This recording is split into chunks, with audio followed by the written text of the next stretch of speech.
নাম কি? আমিনুল ইসলাম। তুমি তোমার বাসা কই? আমার বাসা জুরাই। তো তুমি ঢাকা বিশ্ববিদ্যালয়ের অমর একুশে হলে কি করছো, কি করবে এখন?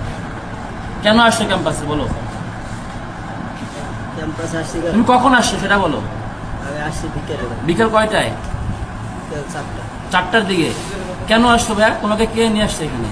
আমাকে নিয়ে আসছে বাপ্পি ভাই, বলছে গ্রুপে আমরা আসছি।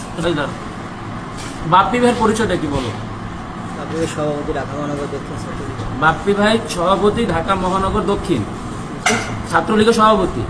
আচ্ছা, তোমাকে যে নিয়ে আসছে এখানে, তোমাকে কিসের বিনিময়ে নিয়ে আসছে, কি বলে নিয়ে আসছে একটু বলো তো।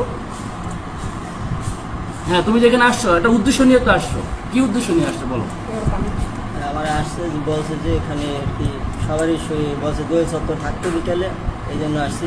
কোনো মারামারি মানে আন্দোলন এরকম কিছু হবে বলছে? দেখি মারামারি লাগছে। তারপর তোমার সবাই মারামারি শুরু করছো, মারছো, এই তো?